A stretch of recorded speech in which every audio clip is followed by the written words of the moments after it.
Good morning everyone, my self Neha Rawat. तो आज हम course fundamentals of plant pathology में एप्लीकेशन ऑफ फंजीसाइड्स का फर्दर पार्ट देखेंगे। तो last time application of fungicides में थोड़ा टेक्निकली प्रॉब्लम आ गई थी, तो इसी वजह से मैं आपको सॉइल ट्रीटमेंट नहीं बता पाई। तो आज हम वहीं से शुरुआत करेंगे, सॉइल ट्रीटमेंट से। तो जो सॉइल ट्रीटमेंट है, तो सॉइल ट्रीटमेंट में क्या होता है basically, it is well known as the soil have a large number of जो plant pathogens हैं, and the primary source of many plant pathogens happens to be in the soil where dead organic matter support active or dominant stage of the pathogens. Okay, so basically here what had happened कि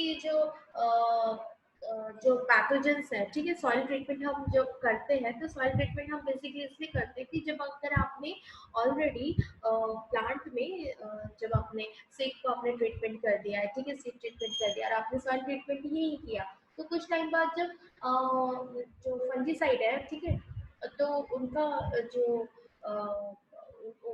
fungicides जैसे अगर इससे germinate हो जाता है, germination होने के बाद फिर थोड़ा जो सेटलिंग स्टेज है थोड़ा हद तक कि आपका प्लांट को प्रोटेक्ट करेगा, ठीक है। लेकिन बाद में अल्टीमेटली उसके बाद तो आपको डील तो सॉइल के साथ ही करनी है ना। तो सॉइल के साथ डील करनी है, तो जितने भी सॉइल में पैथोजेंस है फिर वो अटैक करने तो आएगी ही। तो इसी वजह से हमें ना सॉइल को ट्रीटमेंट करना होता है कि जब आप सॉइल को आप सॉइल ट्रीटमेंट देते हो आप सॉइल में, ठीक है। और क्योंकि जो प्लांट पैथोजेंस है, जो सॉइल बॉर्न है बेसिकली, इनका जो प्राइमरी सोर्स है ना, ये जो पैथोजेंस का वो सॉइल होता है। और वहाँ पे जो डेड ऑर्गेनिक मैटर है, ये इन पैथोजेंस को एक तो एक्टिव रखते हैं, और प्लस इन इन पैथोजेंस को अगर जैसे समझ लो, अगर जो उनकी जो होस्ट है, जिस होस्ट में वो फीड करते हैं, अगर वो होस्ट नहीं है उस क्रॉपिंग सीजन में, तो वो एज अ ऑर्गेनिक जो डेड ऑर्गेनिक मैटर है उसमें डोमिनेंट स्टेज में भी रहते हैं, ठीक है। सॉइल में भी वो काफी ईयर्स तक हमने देखा था कि डोमिनेंट स्टेज में पड़े रहते हैं, राइट। तो इसी तरीके से, ठीक है, आपको सॉइल ट्रीटमेंट करने की आवश्यकता होती है। तो एडिशनली जो सीड ट्रीटमेंट के साथ साथ सीड ट्रीटमेंट, मैंने आपको बताया कि सीड ट्रीटमेंट अकेला ही आपको सफिशिएंट प्रोटेक्शन नहीं दे सकता है, ठीक है। जो सिबलिंग डिजीज वगैरह है उसमें भी आपको जो पैथोजेंस है उनका अफेक्ट आपको दिखेगा, ठीक है, सॉइल के थ्रू। तो इसीलिए आपको सॉइल का ट्रीटमेंट नेसेसरी हो जाता है। और सॉइल ट्रीटमेंट आप लार्जली कैसे करते हैं, क्यूरेटिव, मतलब आपको क्यूरेटिव फॉर्म में आपको नेचर में ये मेनली मिलता है कि आपको आप किल कर देते हो पैथोजेंस को सॉइल में, और मेकिंग सॉइल सेफ कि ग्रो करे वो प्लांट को। अब सॉइल जो ट्रीटमेंट होती है, तो सॉइल ट्रीटमेंट हमने लास्ट टाइम भी जब हम फंजीसाइड्स पढ़ रहे थे क्लासिफिकेशन, तो हमने एक बार गो थ्रू किया था कि जो ट्रीटमेंट है, लाइक अगर आप सॉइल में प्री प्लांटिंग के पहले, ठीक है, प्री सोइंग के पहले भी आप ट्रीटमेंट कर रहे हो, जैसे फ्यूमिगेशंस वगैरह आप कर रहे हो, तो फ्यूमिगेशंस वगैरह से क्या हो जाता है कि सॉइल में आप सॉइल के जो हार्मफुल पैथोजेंस है, तो उनको फ्यूमिगेशन की वजह से, because without oxygen they get like उनको रेस्पिरेशन करने में उनकी उसमें इजीली वो नहीं कर पाते, तो इस वजह से उनको अफेक्ट होता है। तो लाइक, ठीक है, फ्यूमिगेशंस के थ्रू, और फिर आप फ्यूमिगेशंस के थ्रू प्री प्लांटिंग के पहले आप इवन तो अगर आपका प्लांट आपने प्लांटिंग कर दिया है तो आप उसमें सॉइल ड्रेंचिंग के थ्रू भी आप कर सकते हो। जैसे अगर आपकी ट्रीज वगैरह, तो मैंने आपको बताया था ट्रीज वगैरह में आप उसके रूट जोन में, है ना, जो सॉइल ड्रेंच सॉइल जोन होता है, जो सॉइल में रूट जोन एरिया होता है, वहाँ पे भी आप फंजीसाइड का सोल्यूशन बना के भी आप उसमें स्प्रे कर सकते हो, उसको ड्रेंचिंग कर सकते हो, है ना। तो इस तरीके से फिर अब जो इसमें जो सॉइल ट्रीटमेंट में ही फिजिकल मैथड से भी आप कर सकते हो। फिजिकल मैथड में आप सॉइल सोलराइजेशन करना है आपको, कि यहाँ पे क्या होता है कि जो सॉइल है ना, जैसे आप फैलो लैंड है, ठीक है, तो फैलो लैंड में हम लोग क्या करते हैं, जैसे अभी अभी इन इन दिनों ये गर्मियों का सीजन है, तो इन दिनों क्या होता है कि अभी आपने क्रॉप्स वगैरह तो फील्ड में लगाई हुई है ना, तो अभी आप अभी जब अभी ये अभी जब हमारा मानसून सीजन आएगा, तो हम लोग क्या करेंगे, हम राइस वगैरह लगाना स्टार्ट करेंगे।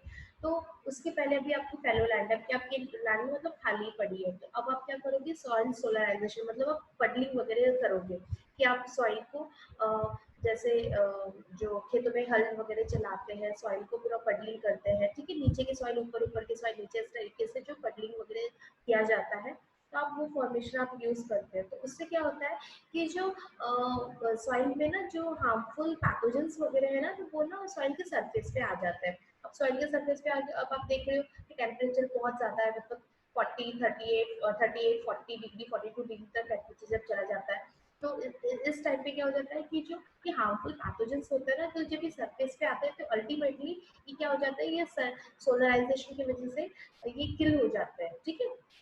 तो इसलिए इससे वो जो सॉइल वॉट पैथोजेंस है जनरली ये बहुत ज़्यादा, क्योंकि इनको मॉइस्चर वगैरह चाहिए होता है, जैसे पीथियम, वर्टिसिलियम, राइजोबियम, फिजिलियम, इन सबको, है ना।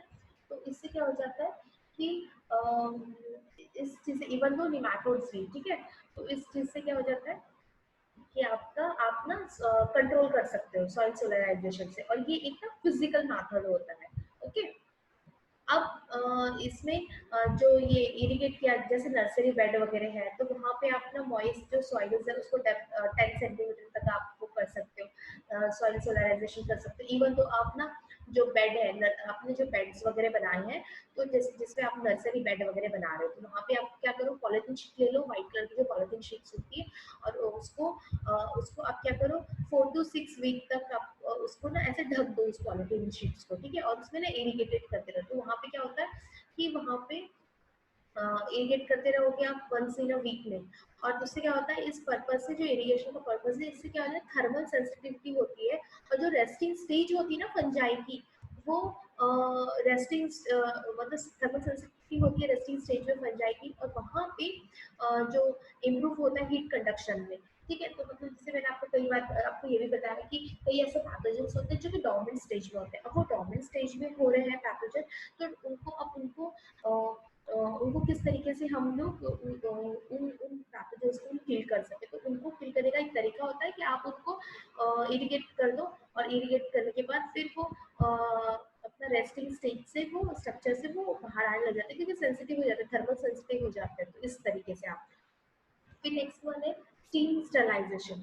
आप ना स्टीम का स्टरलाइजेशन को, तो स्टीम स्टरलाइजेशन में क्या होता है, लेकिन ये थोड़ा सा ना कॉस्टली होता है। बेसिकली ये ग्रीन हाउस और पॉली हाउस में ही हम इसको देखते हैं, ये प्रैक्टिस होता है, बिकॉज ऑफ देयर लाइक ये बहुत ज़्यादा महंगा होता है कि आप स्टीम स्टरलाइज कर रहे हो। तो स्टीम स्टरलाइज में क्या होता है कि आप जो ये पाइप्स वगैरह है, परफोरेटेड पाइप्स वगैरह है 15 सेंटीमीटर की डेप्थ में, तो स्टरलाइज पाइप्स को upper layer of the soils, क्योंकि पॉली हाउस और ग्लास हाउस में क्या होता है कि हमारे कंट्रोल में होता है सॉइल ना, तो यहाँ पे हम उसको इजीली स्टीम दे सकते हैं। लेकिन जो हाँ ये फील्ड वगैरह है, हमारा ऑन फील्ड है जो, तो ओपन फील्ड वगैरह, उसमें स्टीम स्टरलाइजेशन देना पॉसिबल नहीं हो पाता है, ठीक है। फिर हॉट एयर स्टरलाइजेशन भी आप पाइप के थ्रू हॉट एयर आप स्टरलाइज करके दे सकते हो नर्सरी एरियाज में। हॉट वाटर ट्रीटमेंट आप दे सकते हो, mainly done in pot culture studies में, ठीक है, जहाँ पे आपको आप किल कर देते हो फंगस और नेमाटोड को, ठीक है। पॉट कल्चर में ही हो सकता है हॉट वाटर ट्रीटमेंट, क्योंकि आप गर्म पानी के साथ आप सॉइल को ट्रीट करके कर रहे हो, ठीक है। और पॉट जो कंटेन करता है उसको आप बॉईल कर देते हो, जिस पॉट मतलब सॉइल आप पॉट जिसमें सॉइल आपकी है उसको आप बॉईल कर दो बॉइलिंग वाटर में 100 डिग्री सेंटीग्रेड या 98 डिग्री सेंटीग्रेड में 5 मिनट के लिए। उसके बाद उसको ड्रेंचिंग कर लो, उसको बॉइल्ड वाटर को 20 लीटर पर स्क्वायर सेंटीमीटर के हिसाब से, ठीक है, इस तरीके से। फिर वो तो बाद में फिजिकल तरीका, ठीक है, फिजिकल मेथड आप यूज कर सकते हो। इवन तो आप ना फिजिकल मेथड में आप ये भी कर सकते हो कि सॉइल को ना स्टरलाइज कर सकते हो, तो सॉइल को स्टरलाइज करके आप यूज कर सकते हो। कि उसमें भी क्या होता है ना, स्टरलाइजेशन में भी क्या होता है कि जो हार्मफुल पैथोजेंस वगैरह है ना, तो वो इजीली किल हो जाते हैं स्टरलाइजेशन में, सॉइल स्टरलाइजेशन के तरीके से। और इस तरीके से आप हार्मफुल पैथोजेंस को किल कर सकते हो। फिर केमिकल मेथड्स होता है, केमिकल मेथड्स में क्या होता है कि सॉइल को ना केमिकल तरीके से, बहुत इजी तरीके से होता है कि आप सॉइल को केमिकल तरीके से आप यूज कर रहे हो, ठीक है, और सॉइल ट्रीट कर रहे हो आप केमिकल से, और वो नॉन इंजीरियस होता है प्लांट्स के लिए, ऐसे केमिकल्स जो कि नॉन इंजीरियस होता है प्लांट्स के लिए, और उसको आप ट्रीटमेंट करते हो, ठीक है। और आप इवन दो आप नॉट ओनली आप प्री प्लांटिंग के टाइम पे आप फंजीसाइड को ट्रीट कर सकते हो, but after the this sowing के बाद भी आप इसको इजी तौर से मतलब ट्रीट कर सकते हो, ठीक है। ये एक तरीका होता है। अब सॉइल ट्रीटमेंट मेथड है जो इन्वॉल्व करता है यूज ऑफ केमिकल्स का, that are soil drenching, broadcasting, furrow application, fumigation और केमिगेशन। तो बेसिकली जो सॉइल ट्रीटमेंट अगर आप केमिकल्स के थ्रू करते हो, तो ये जो 5 तरीके होते हैं, that was like it is more effective. One by one we will see how we will do soil drenching, then broadcasting in a large area. If you are doing that, how will you do in a broadcasting manner? Then furrow application, which is mostly effective. Furrow applications, fumigations method, which I already told you, and then the fumigations. Okay. So what had happened in soil drenching, this method is followed by one to controlling the damping of diseases like root knot infections in the ground level. This kind of diseases is like we have to treat this kind of diseases, and it required the quantity of fungicides which is applied at a per unit area के हिसाब से you should have to be applied it that fungicide, and basically it reaches the depth of the at least 10 to 15 centimeter, it reaches up to this depth. Okay, so for example, just like anisans, PCMB, carbendazole, copper fungicide, this kind of this fungicide we are using for the soil drenching, and it is very much effective and helpful to drench the soil pathogens. Okay, so to work against this soil pathogens. So in broadcasting, what will we do?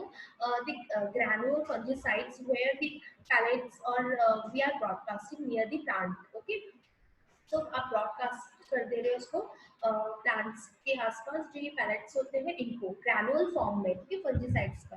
तो इससे क्या होता है, ये effective होता है ग्रैनुअल form में, तो आपको इजीली प्लांट्स का you do not require to mix it with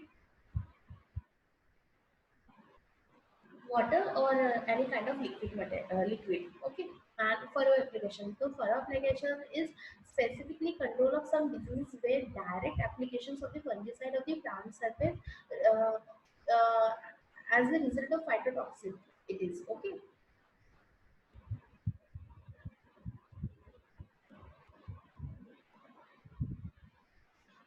So it is specifically practice and control of powdery mildew of tobacco, whereas the sulfur dust is applied in the furrow form. Okay, in the furrow form you are doing, because in uh, uh, some this fungicides are like if we are directly applying in the plant, so it is very much if, it affect the plant itself. Okay, by causing the phytotoxicity. So we are using furrow applications to give them. Okay. Fumigation, volatile toxicants, fumigants such as methyl bromide, chloropicrin, formaldehyde, VAM are the best chemical sterile of soil to kill fungus and nematode as well as, and they penetrate the soil efficiently. Okay. Then fumigation एक normal तरीका होता है nursery areas में और glass house में। तो fumigation apply किया जाता है सॉइल को, वो एक थिन पॉलीथीन जो शीट्स है, ब्लैक कलर की पॉलीथीन शीट्स होती है, वो उसको आप कवर अप करते हो और 1 वीक तक, और उसके बाद उसको आप रिमूव करते हो ताकि जो एयर उसमें जो गैस वगैरह है ना फ्यूमिगेशन के दौरान, तो वो गैस क्या करते हैं आपके जो जितना भी ये है जो जितने भी आपके जो पैथोजेंस वगैरह हैं, तो वो इजीली उसके अंदर किल हो जाए, ठीक है। तो इस तरीके से फॉर एग्जांपल फॉर्मल्डिहाइड अप्लाई करेंगे 400 ml तो 100 स्क्वायर मीटर के हिसाब से। अभी then we treated with irrigated and use करें 1-2 वीक तक लेटर। इसके बाद damp is normally sprinkler soil surface पे और कवर होता है ये। Volatile liquid fumigants are also injected in a depth of 50 to 20 centimeter using subsoil injectors के फॉर्म में। नेक्स्ट वन है केमिकेशंस। तो केमिकेशंस में बेसिकली क्या होता है कि आप जो केमिकल्स यूज करते हो, तो केमिकेशंस में आप क्या करते हो, बेसिकली आप केमिकेशंस में आप in this method the fungicides are directly mixed with the irrigations water, और इट इज नॉर्मली अडॉप्टेड किया जाता है यूजिंग स्प्रिंकलर और ड्रिप इरिगेशंस के थ्रू। ओके, केमिकेशंस आप यूज करते हो। फिर फोलियर एप्लीकेशंस, बेसिकली क्या होता है कि जो फोलियर एप्लीकेशन है ना, तो यहाँ पे आप ना जो फोलियर फॉर्म होता है, मतलब जो आप एप्लीकेशंस करते हो, तो कभी कभी क्या होता है कि ये हार्मफुल होता है उसके लिए, पैथोजेंस के लिए। तो कुछ पैथोजेंस ऐसे, नॉट पैथोजन सॉरी, इसके लिए प्लांट के लिए। तो प्लांट्स में क्या होता है कि बेसिकली आपको देखने को मिलेगा कि ये जो कुछ प्लांट्स होते हैं, तो ये क्या करते हैं कि इनमें जो आप कुछ फंजीसाइड्स का स्प्रे करते हो, तो बहुत ज़्यादा पैथोजेंस, फाइटोटॉक्सिक होता है प्लांट्स के लिए, ठीक है। तो इसमें हमें मतलब फंजीसाइड्स को सिलेक्ट करना पड़ता है, जो फंजीसाइड लाइक काफ़ी इजी हो और प्लस इफेक्टिव हो उस पैथोजन को अगेंस्ट में, ठीक है। प्लांट को फाइटोटॉक्सिक ना हो, वो कॉन्सेंट्रेशन में हो। तो इस तरीके से तो हम फोलियर एप्लीकेशन सबसे पहले हम स्प्रेइंग लेते हैं। तो स्प्रेइंग में ऑलमोस्ट ये जो स्प्रेइंग मेथड ही हम मोस्टली यूज करते हैं लीव्स वगैरह, स्टेम और फ्रूट्स में। और जैसे फॉर एग्जांपल वेटेबल पाउडर है, मोस्टली कॉमनली यूज किया जाता है स्प्रे सॉल्यूशन में, वेटेबल पाउडर। फिर डाइल्यूट वगैरह भी यूज किया जाता है, और एक कैरियर फॉर्म का भी, मतलब कैरियर, उस पे भी वाटर एज अ कैरियर के फॉर्म में भी आप यूज करते हो। और dispersal of spray usually achieve होता है by passage under pressure through nozzle और स्प्रे, ठीक है। अमाउंट ऑफ जो स्प्रे सॉल्यूशंस है वो रिक्वायर्ड होता है per hectare, with will depend on the nature of the crop to be treated, उस पर डिपेंड करता है। For trees, shrubs, more amount of spray solutions is required than the case of brown crops trees compare with. So, क्योंकि जो trees और shrubs है, तो इनको ज़्यादा अमाउंट में वाटर, जो स्प्रे है, वाटर रिक्वायरमेंट है, जो स्प्रे सॉल्यूशंस का है, वो ज़्यादा अमाउंट में चाहिए होता है, ठीक है। फिर depend on the volume of fluid you are using, coverage कितना है, स्प्रे की कैटेगरी क्या है। अब स्प्रे की डिफरेंट डिफरेंट कैटेगरीज होती है, जैसे हाई वॉल्यूम पे होता है, ठीक है, हाई वॉल्यूम स्प्रे होता है, लो वॉल्यूम स्प्रे होता है, मीडियम होता है, अल्ट्रा होता है, अल्ट्रा लो होता है, वेरी हाई वॉल्यूम स्प्रेज होता है, डिफरेंट डिफरेंट काइंड्स के होते हैं कि उनका कितना अमाउंट है, उनका कितना 1000 पे, 500 पे, 400 पे है, कितने उसमें आप यूज कर रहे हो, ठीक है। 5 लीटर पे है, तो 400 लीटर पे कितना आप इसमें यूज कर रहे हो, तो वो उसके वॉल्यूम पे डिपेंड करता है। तो डिफरेंट काइंड्स ऑफ अपना इक्विपमेंट्स भी हम यूज डिफरेंट डिफरेंट टाइप की यूज करते हैं स्प्रे में। तो जैसे फॉर एग्जांपल, अगर जैसे आप जैसे आपने देखा भी होगा फील्ड वगैरह में कि जो नैप्स ये है, नैपसैक स्प्रेयर आप यूज़ करते हुए देखते हो मतलब फील्ड में। तो नैपसैक स्प्रेयर आप यूज़ करते हुए देखते हो, 15 लीटर का जो होता है टैंक होता है कि फार्मर यूज़ करते हो उसी स्प्रे, एज स्प्रे के तौर पर बहुत ईजी होता है। फुट ऑपरेटेड स्प्रेयर होता है, ये रॉकिंग स्प्रेयर होता है, इसमें 2 लोगों की रिक्वायरमेंट होती है फुट ऑपरेटेड स्प्रेयर में। इफेक्टिव होता है मोटराइज्ड मोटराइज्ड नैपसैक स्प्रेयर भी होता है, जो पावर स्प्रेयर होता है। ट्रैक्टर माउंटेड स्प्रेयर होता है, जो बड़े बड़े हेक्टर्स में जो लैंड्स वगैरह रहते हैं, वहाँ पे आप ट्रैक्टर से भी माउंटेन स्प्रेयर आप यूज़ करते हो, मिस्ट ब्लोअर यूज़ करते हो। एयरक्राफ्ट जो हेलीकॉप्टर वगैरह एरियल स्प्रे से भी यूज़ किया जाता है। आपको पता होगा कि जो केरला का जो कैलिकट जो रीजन वगैरह है केरला का, तो वहाँ उस उसके जो केरला के रीजन में ना बहुत साल पहले अराउंड 20th सेंचुरी के टाइम पे क्या हुआ था कि ये जो एरियल स्प्रे हुआ था, एरियल स्प्रे उस जगह पे। तो एरियल स्प्रे फंजीसाइड्स वगैरह का, इंसेक्टिसाइड्स वगैरह का एरियल स्प्रे किया गया था। तो एरियल स्प्रे भी एक तरीका होता है कि जहाँ पे आप लार्ज एरिया को कवर अप करते हो, ठीक है, हेलीकॉप्टर और उसके through. Then dusting. Dusting is the another form. Here, the dustings are applied in all the aerial part of the plants and the alternate of the sprays. देखिए alternate form में आप dusting use कर रहे हो, okay? Dusting में आप क्या कर रहे हो, ड्राई पाउडर आप यूज कर रहे हो, कवर कर रहे हो सॉइल सरफेस को। और जनरली जो ये डस्टिंग होता है ना, प्रैक्टिक सिविल होता है, जो प्लांट वेदर्स है और बेटर प्रोटेक्टिव एक्शन से ऑप्टेन किया जाता है। If the dust is applied when the plant surface is wet और विद ड्यू और रेन ड्रॉप्स वगैरह होता है, तो आप इसमें एज अ मतलब डस्टिंग के फॉर्म में आप इसे यूज कर सकते हो, ओके। फिर जनरली ये जो डस्टिंग है तो ये इफेक्टिव होता है, लेकिन तो क्या होता है कि जब अगर ना अगर अगर जैसे रेनी वगैरह सीजन आ गया तो उसमें क्या हो जाता है कि ये वॉश आउट हो जाता है, पता है, डस्टिंग कि अपने डस्टिंग किया और उससे डस्ट वगैरह आपने स्प्रे किया और उससे ना वॉश आउट हो जाता है। तो ये ना फिर आपको अगेन एप्लीकेशन देना पड़ता है, फिर से अगेन आपको दूसरा एप्लीकेशन आपको फिर से अप्लाई करना पड़ता है, डस्टिंग आपको करना पड़ता है। तो इस तरीके से डस्टिंग वर्क होता है। और ये डस्टिंग में भी आपको डिफरेंट डिफरेंट काइंड्स के ऑपरेशंस रिक्वायर्ड होते हैं। Blow duster, rotatory duster, motorised knapsack duster होता है एयरक्राफ्ट एरियल एप्लीकेशन डस्टर्स में। पोस्ट हार्वेस्ट एप्लीकेशंस का अब हम देखेंगे कि पोस्ट हार्वेस्ट एप्लीकेशंस क्या होता है, किस तरीके से आप पोस्ट हार्वेस्ट।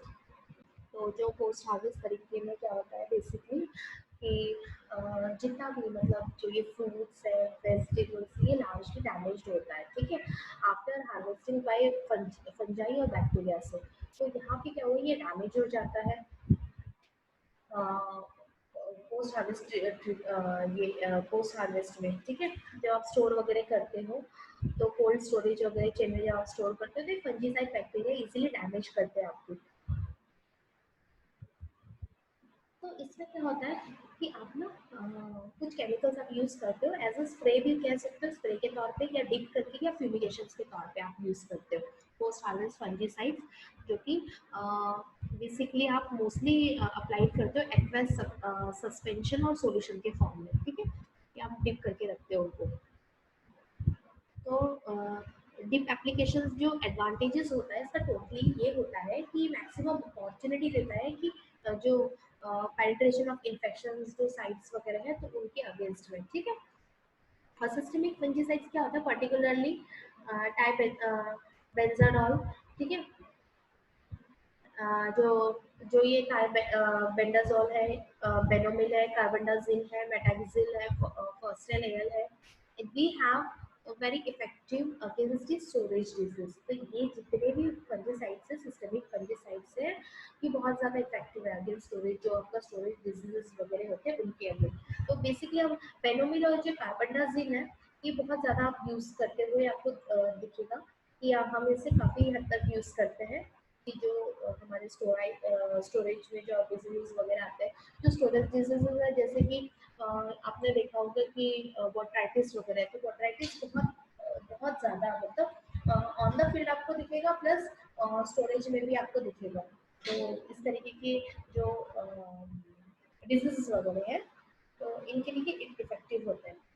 अगर हम एडिशनली बात करें तो डायथायोकार्बामेट्स और एंटीबायोटिक्स को भी आप यूज़ कर सकते हो। डायथायोकार्बामेट्स क्या होते हैं, ये होता है एक जो ऑर्गेनिक फंजीसाइड्स है ना, तो उनकी कैटेगरी में आता है डायथायोकार्बामेट्स। और आप एंटीबायोटिक्स का भी यूज़ कर सकते हो, मैंने आपको एंटीबायोटिक्स बताए थे कि जो एंटीबायोटिक्स है जो इसमें फंजीसाइडल जो एंटी फंजीसाइड या एंटीबैक्टीरियसाइड्स जो एंटीबायोटिक्स है आप उसको भी यूज़ कर सकते हो पोस्ट हार्वेस्ट डिजीज को कंट्रोल करने में। अब आप क्या करते हो, रैपिंग कर देते हो हार्वेस्टेड प्रोडक्ट को विद फंजीसाइड्स इम्पर्मेट और वैक्स पेपर को लीस्ट मेथड ऑफ एप्लीकेबल, ठीक है, ये लीस्ट मेथड है जो एप्लीकेबल किया जाता है। अब पेंटिंग, स्वैम्पिंग भी बोलते हैं इसे। This practice is normally in most of the ornamental और जो फ्रूट ट्रीज है आफ्टर प्रूनिंग के बाद। मैंने आपको बताया था प्रूनिंग वगैरह जो हो जाती है तो प्रूनिंग के बाद आप क्या करोगे, उसको पेंटिंग कर दोगे। पेंटिंग इन द सेंस आपको पेस्ट वगैरह अप्लाइड कर रहे हो, पेंटेड कर दे रहे हो उस पार्ट को, उसको फंजीसाइड सोल्यूशन से या फंजीसाइड से पेस्ट वगैरह से आप इसको, और cut end to prevent the entry of the pathogens, की भी एंट्री है तो उसको आप क्या कर रहे हो, उसको आप प्रिवेंट कर रहे हो, ठीक है। तो समटाइम क्या होता है, swabbing is done after the removing of the disease portions in the plant. तो swabbing of Bordeaux paste in stem bleeding diseases of coconuts वगैरह, तो इस तरीके से आपको देखने के लिए मिलेगा, ओके। तो आप इस तरीके से इफेक्टिव हो जाता है ये कि आप इस तरीके से अगर आप करते हो तो जो पैथोजेंस हैं तो वो आपके जो प्रूनिंग पार्ट में आपको जो प्रूनिंग पार्ट है आप उसको प्रोटेक्ट कर सकते हो पैथोजन से। स्पेशल मेथड्स, अब स्पेशल मेथड्स कौन से होते हैं? Trunk application, trunk injection.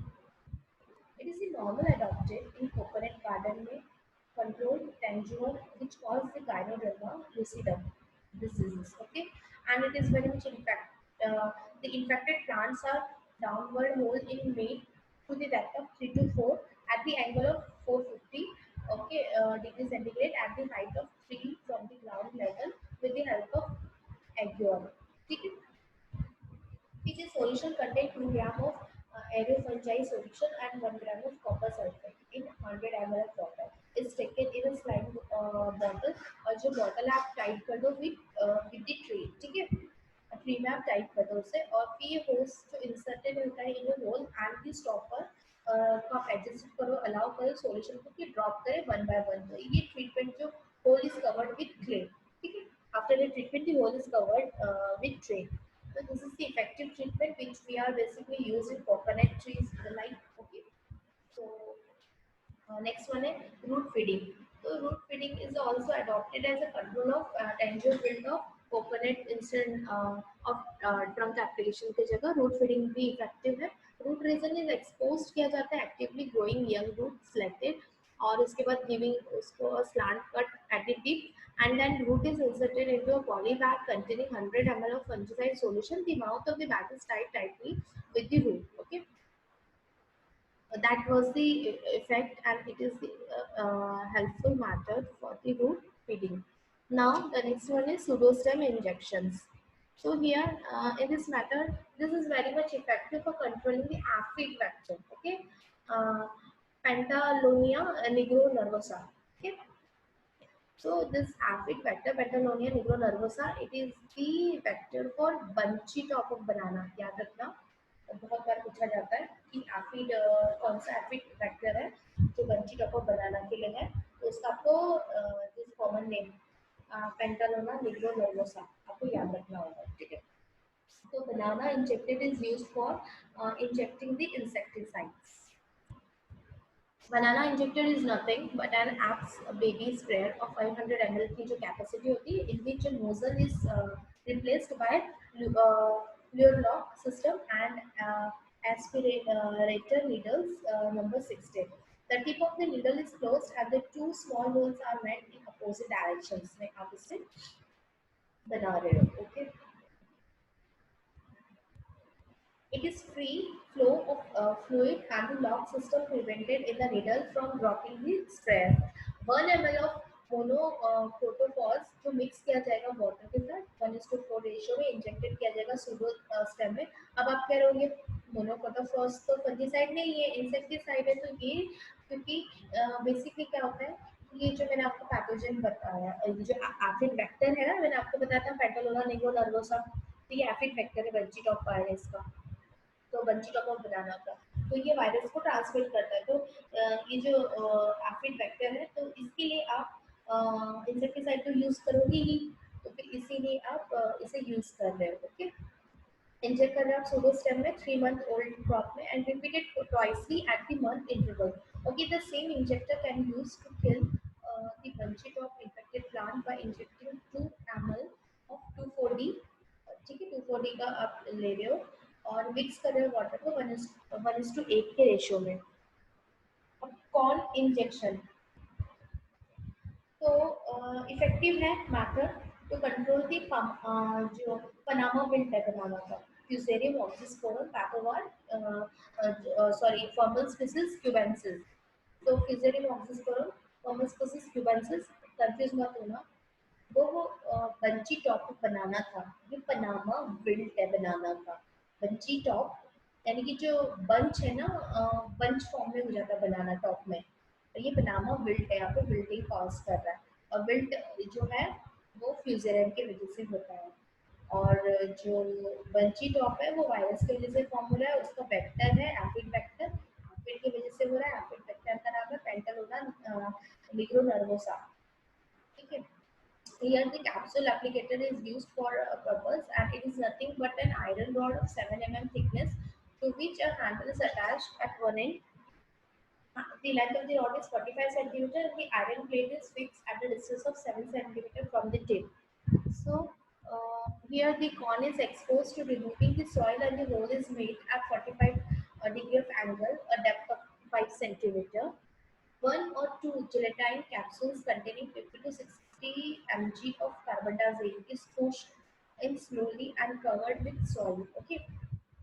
Then instead of capsule, 3 ml of 2% carbendazole solution can be used to inject the hole. Okay.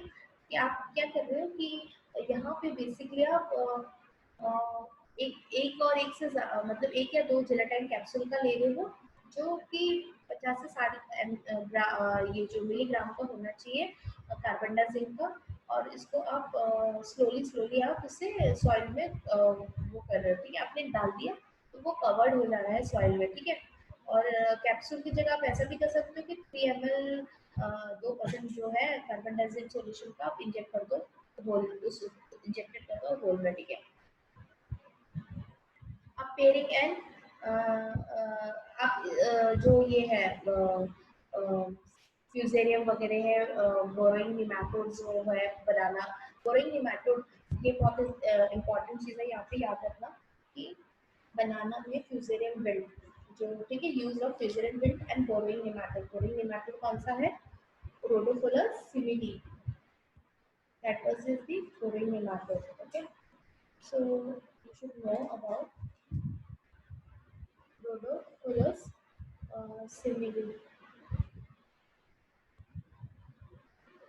This one is boring nematode. And the root as well as the small portion of the corm is removed of chopped off with the sharp knife, and the sucker in depth of 0.1 percentage of carbendazole. Okay, so 0.1% of carbon dioxide में आप इसे रख रहे हो। फिर then इसके बाद क्या होता है कि ये जो सॉल्यूशन है, ठीक है, शक्कर वगैरह का आपने डेप करके वो किया 5 मिनट्स तक, और फिर देन ये शक्कर का आपने डिप किया क्ले में, स्लरी में, और उसको फ्यूराइडल से ग्रैनुल से स्प्रिंकलर किया ओवर कॉर्न 40 ग्राम पर कॉर्न के हिसाब से। इस प्रकार आपने वर्कआउट किया, ठीक है, शक्कर को आपने डिप किया। सो इस प्रकार आज हमारा जो एप्लीकेशन है फंजीसाइड्स का वो खत्म होता है यहाँ पे। और ये जो मैंने आपको लास्ट में जितने भी पार्ट्स बताए ये एक नॉलेज के लिए है, नॉर्मल उसके लिए कि आपको ये सारी चीज़ें जितनी भी है स्पेशली ये आपको सारी चीज़ें ना पता होनी चाहिए कि क्या हो रहा है, हम कैसे यूज़ कर रहे हैं, इफेक्टिवनेस इसका क्या है। और ये जो एप्लीकेशंस आप कर रहे हो, चाहे वो आप फोलियर एप्लीकेशंस कर रहे हो, चाहे आप सॉइल एप्लीकेशंस कर रहे हो या सीड ट्रीटमेंट कर रहे हो, तो आपको चाहे फिजिकल तरीके से केमिकल तरीके से आप कर रहे हो, तो जो इफेक्टिवनेस है, ठीक है, कि फंजीसाइड्स का इम्पोर्टेंस कि आपको स्प्रे करना है और आप किस मैथड मतलब कौन सा आप जो इक्विपमेंट आप यूज़ करके कर रहे हो, फिर प्लस बेसिकली कि आप वाटर कंटेंट आप किस में ले रहे हो, किस में नहीं ले रहे हो, तो कौन सा जो डिजीज है वो कैरी आउट होगा, किस किस पैथोजन के अगेंस्ट में वो इफेक्टिव होगा, कौन सा डिजीज में मतलब पैथोजेंस के अगेंस्ट में, और फिर कौन सी डिजीज को आप प्रोटेक्ट कर पाओगे। तो ये डिफरेंट काइंड्स होते हैं एप्लीकेशंस के, और ये एप्लीकेशंस के जो डिफरेंट टाइप्स है, ठीक है, और ये आपको पता होनी चाहिए कि आपको एक रफ आइडिया होना चाहिए कि अगर आपको क्या एप्लीकेशंस करना है जो वेटेबल पाउडर से जनरली, तो हम उसको क्या करते हैं ये जो सॉल्यूशंस वगैरह के फॉर्म में आप उसे यूज़ करते हो। ओके, तो जब आप इसे सॉल्यूशन के फॉर्म में आप इसे यूज़ करते हैं तो आपको बेसिकली आपको ये आइडिया होना चाहिए कि not only you should know कि applications must be at what stage you are giving, okay, at what stage you are giving, even though the treatment for which pathogen for against which pathogen you are giving, just like for example if the pathogen is inhibiting your foliage part of the soil, sorry, your foliage part of the this plant, So what will you do? Whether you will go with soil drenching, whether you are going with this spray, foliar application, foliar spray, whether you are doing with this seed treatment or like that. Okay. So here the requirement is that the foliage applications that was a foliar blight, leaf blight. Okay. So you will go with foliar applications now. So foliar applications में which methods you are using. Okay. So that is the most important thing. Whether you are using in a dusting form, whether you are giving a spray or what you are doing. So you should know all those things. A rough idea you should know about and what kind of chemical you are using. Uh, uh, that is the most important thing because you know what here we had saw key broadcasting we are giving with this granules. Okay, so granules हमने broadcasting granules वगैरह से हम करते हैं. So are you giving this dusting or spraying or this the formations or dipping that this like हम जो चीजें वगैरह करते हैं different different formations में, so which is effective for that particular against that particular pathogen. जैसे for example अगर internal seedborne है तो internal seedborne से जैसे loose smut of wheat है, तो loose smut of wheat में आप क्या कर सकते हो कि आप जो उसको आप ना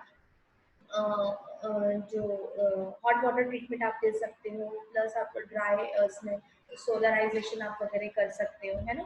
तो इस तरीके का आप एप्लीकेशन कर सकते हो.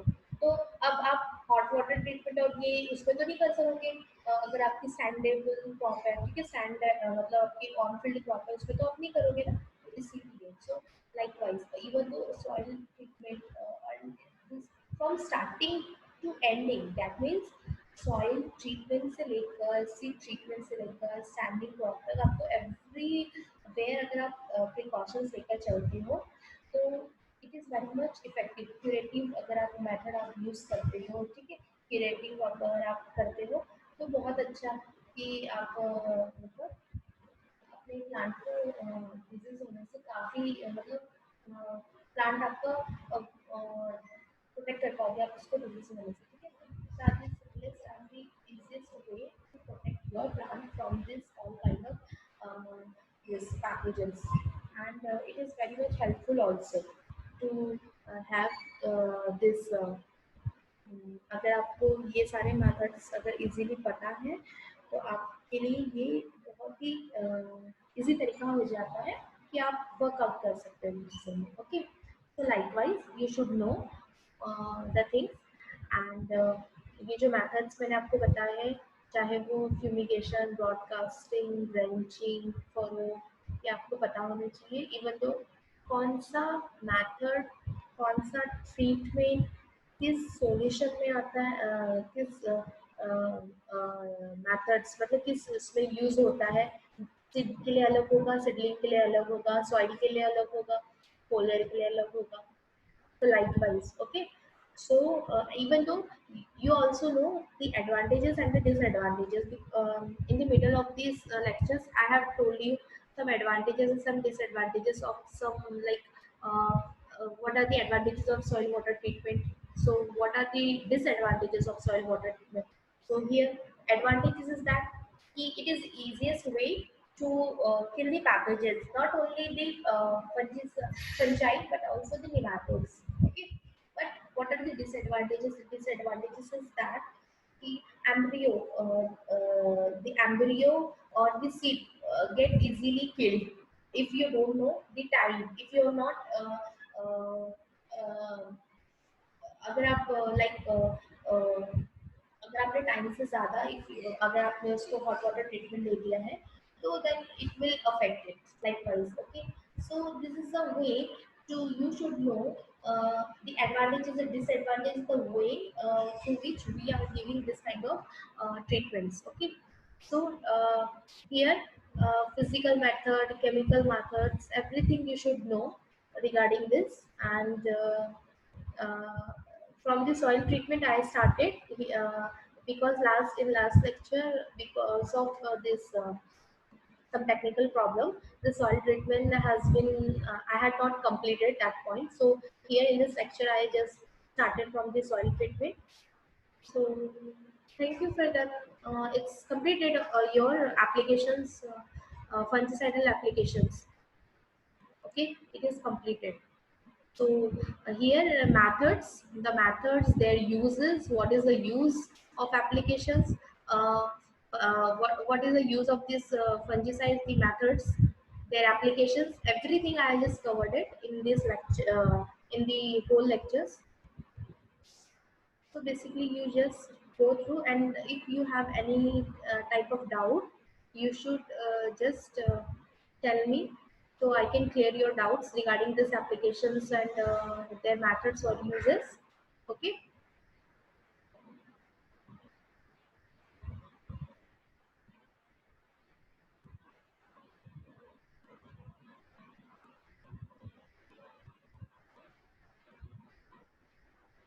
So that's it for today's lecture.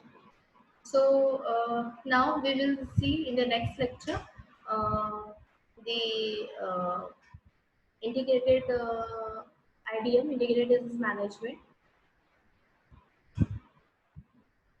So only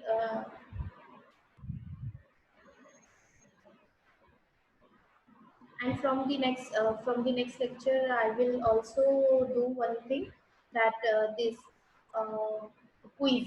Okay, so MCQs, I can say MCQs I will start from the, after completing IDM, I will start the MCQs, and you should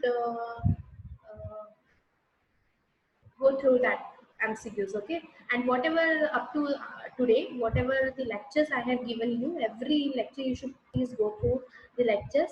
And because on the basis of this lecture, your that MCQs based on these lectures only, okay? So you have to know each and every at, at each and every aspect, you should know this thing.